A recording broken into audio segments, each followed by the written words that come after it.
प्रशांत किशोर ने 3 मिनट में समझा दिया कि बिहार बाकी राज्यों से कैसे पिछड़ गया। देखिए पूरा वीडियो। बिहार के विकास की यात्रा को अगर आप देखेंगे और इसको समझना चाहते हैं, आपको बिहार के विकास के आंकड़ों को थोड़ा पीछे से देखना पड़ेगा।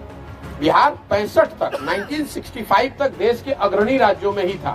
1965 के बाद से हम लोग दूसरे राज्यों के मुकाबले पिछड़ रहे हैं। उसकी एक वजह ये रही है कि इस राज्य ने इस दौर में 65 से 90 तक, जब तक लालू जी मुख्यमंत्री बने, एक बहुत बड़ा राजनीतिक अस्थिरता का दौर देखा है।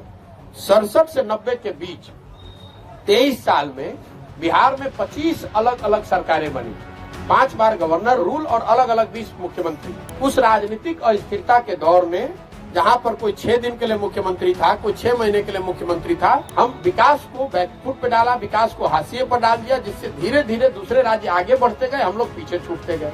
90 में राजनीतिक स्थिरता लौटी, लेकिन वो लौटी लालू जी के फॉर्म में। उन्होंने कहा कि भाई आर्थिक विकास की जरूरत नहीं, हम सामाजिक न्याय करेंगे। सामाजिक न्याय में उन्होंने लोगों को आवाज दी, और जो बिहार की जमीनी हकीकत से वाकिफ लोग हैं, उनको ये मानने में दिक्कत नहीं होनी चाहिए कि समाज के कुछ वर्गों को जरूर आवाज मिली, लेकिन सामाजिक न्याय सिर्फ आवाज नहीं है। उन वर्गों को शिक्षा नहीं मिली, उन वर्गों को जमीन नहीं मिली, उन वर्गों को पूंजी नहीं मिली, उनकी स्थिति कुछ बदली नहीं।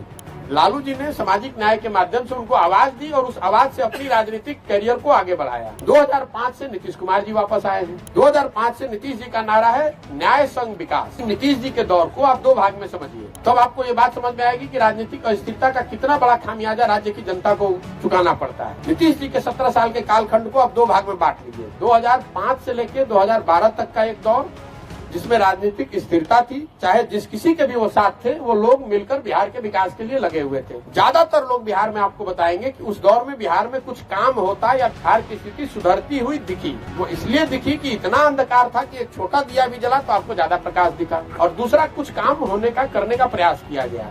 लेकिन 12 से मोदी जी का जब राष्ट्रीय राजनीति पर प्रादुर्भाव हुआ, उसका एक अनवांटेड जो खामियाजा बिहार के लोगों ने भुगता कि उसने बिहार में राजनीतिक अस्थिरता को जन्म दिया। जब मोदी जी 13 से आए राष्ट्रीय राजनीति के परिदृश्य पे, तो नीतीश जी फिर उससे अलग हो गए। तो आप देखिए, ये 12 से 22 के बीच में नीतीश कुमार जी का ये 6वां सरकार का प्रयोग है। जिस एनडीए में थे उससे अलग हट गए। फिर उसके बाद चुनाव जब 14 में हार गए तो मांझी जी को बनाया, वो दूसरा प्रयोग था।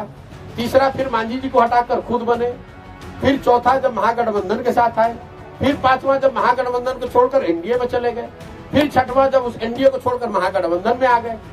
तो ये आप 10 साल में अगर 6वें तरह की सरकार बना रहे हैं, तो फिर विकास हाशिए पर है।